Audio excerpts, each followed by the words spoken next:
배드민턴 협회 임원 총 8명 전원이 항공료를 협회 운영비로 사용했다라고 합니다. 다른 종목도 이렇게 협회의 비용으로 사용하고 있습니까? 연맹마다 좀 틀립니다. 네. 그 재정 상황에 따라서. 자, 전 종목 금메달 딴 양궁협회 같은 경우는 임원 총 12명 중 10명이 개인의 사비로 항공편 마련했습니다. 그리고 사격연맹 같은 경우는 회장이 나머지 임원 3명의 항공편을 사비로 마련했다고 합니다. 이런 부분에 대해서 대한체육회는 최소한의 가이드라인이라던가 최소한의 권고사항이 없었던 겁니까? 그래서 이제 이번에 그 실무 사무처장들을 모아서 이번 문제 제기됐던 그런 좌석 문제라든지 이런 것들을 지금 정비한다는 말씀이십니까? 네, 파리 올림픽에서 훌륭한 성과를 얻은 것에 대해서 일단 대한체육회 그리고 우리 문체부 유인철 장관에게도 축하도 드리고 또 노고도 치하를 드립니다. 그런데 좀 안타깝게도 올림픽에 성공적인 결과가 있었음에도 불구하고 그 선수단들에게서 좀 불미스러운 그리고 여러 불만 사항들이 나오는데 제가 보기에는 지금 대한체육회를 비롯해서 한국의 체육계가 여전히 19세기적인 관행에 그리고 20세기적인 정부와 그리고 여러 정관들 선수들만 21세기에 와 있는 게 아닌가 싶습니다. 그런 의미에서 좀 여쭤보겠는데요. 지금 배드민턴 협회 문제가 가장 도드라지지 않았습니까? 그래서 문체부, 대한체육회 중심으로 조사 진행하고 있다 들었는데 장관님, 네네. 지금 어떤 부분 주로 들여다보고 있습니까?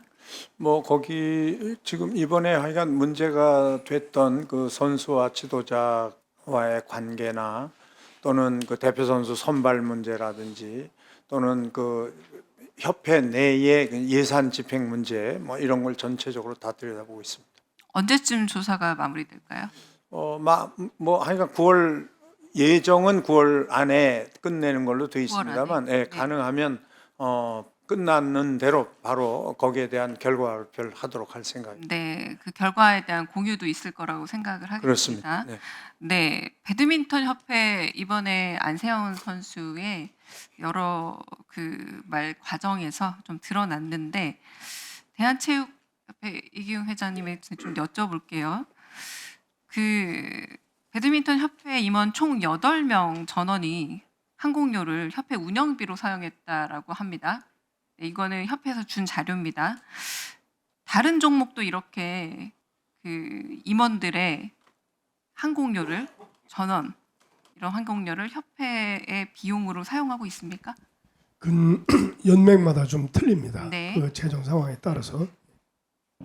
연맹마다 틀린데요. 제가 알아본 바로는 다른 종목을 좀 비교했을 때 전 종목 금메달 딴 양궁협회 같은 경우는 임원 총 12명 중 10명이 개인의 사비로 항공편 마련했습니다.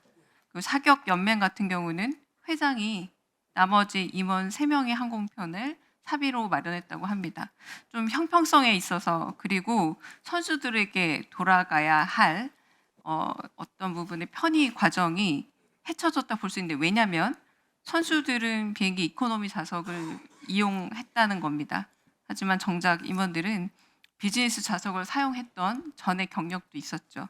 이런 부분에 대해서 대한체육회는 일종의 최소한의 가이드라인이라던가 최소한의 권고사항이 없었던 겁니까?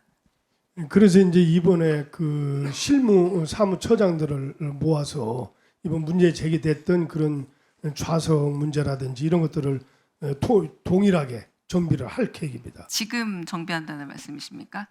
네, 지금까지는 없었다는 말씀으로 들리고 연맹에 이제 맡겨놨던 겁니다. 각 연맹에서. 근데 지금 협회장께서 그렇게 남의 일처럼 말씀할 수 있는 부분은 아닌 듯해 좀 안타깝고요.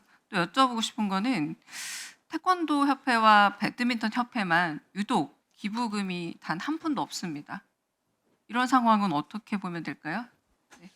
그것에 대해서는 이제 저도 많은 사람들이 문제 제기를 하고 있는데요. 근데 회장님들 재정 능력 때문에 이제 그런데 이건 어떻게 제가 강제할 수가 참 없는 부분이 있습니다. 회장이 꼭 그 개인 사재를 출연하지 않더라도 기부금을 모을 수 있는 건 여러 능력들도 있을 거라고 보는데 배드민턴 협회는 기부금 모금의 노력의 흔적이 없다라는 게 좀 아쉬운 거죠. 좀 하나만 더 여쭙겠습니다. 지금 PPT 띄워놨는데요. 올림픽 국가대표 선발 과정에 심사위원 점수라는 부분도 있지만 여기 보면 16조에 그 국가대표 인권과 권익을 보호할 수 있는 고충 처리 절차 마련이라는 부분이 중요한 선발 및 운영 규정에 들어가 있는데 이번에 안세영 선수가 이 부분에 대해서 상당한 불만을 제기한 겁니다. 그러니까 국가대표 인권과 권익을 보호할 수 있는 고충 처리 절차도 없었을 뿐만 아니라 누가 보더라도 상식적 수준에서 국가대표 인권과 권익이 존중되지 않았던 게 문제인 거죠.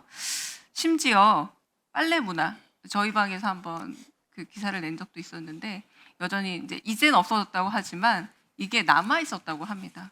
후배가. 그래서 안세영 선수가 7년 내내 막내였기 때문에 빨래를 도맡아 했다. 이런 문제들.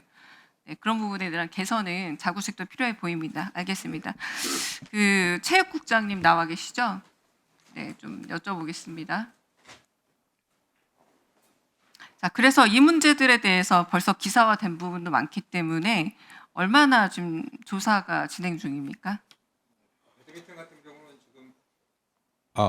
실제 조사가 지금 2주째 들어가고 있습니다. 그래서 저희가 가능하면 9월 6일까지 현지 조사를 끝내고 9월 6일까지요? 그 다음에 이제 중간 결과를 발표할 생각입니다. 네, 하나만 더 여쭤보겠습니다. 그 셀러리 캡에 대한 연봉 총액 상한선 문제도 나와 있는데 배드민턴 외에도 이런 종목이 있습니까? 저희가 아시안 게임 종목 한 45개 정도를 조사하고 있는데 아직까지 배드민턴 이외에 그런 사례가 없는 것으로 알고 있습니다. 그래서 제가 아까 21세기 선수들에 대해서 너무 과거의 형태가 아닌가라고 여쭤본 것 중에 한편으로는 지금 세계 13위 랭킹인 그 인도 선수가 97억 원 벌어들였어요. 그에 비해서 이제 지금 무조건적으로 국가에 헌신하라고만 하기 어려운 것 같은데 지금 세계 1위 안세영 선수에게 문체부 차원에서 적절한 지침이나 기준 마련하고 있습니까? 저희가 감사가 끝나고 나면 제도 개선 사항으로서 그 내용 등을 권고할 예정입니다. 그래서 그러한 제도들이 실효성 있게 배드민턴 협회든 다른 협회든 통용될 수 있도록 제도를 마련할 생각입니다. 지금 그 외에 혹시 시대에 뒤떨어지는 그 교체하거나 바꿔야 될 지침 내용이나 이런 부분들 혹시 포함된 게 있습니까?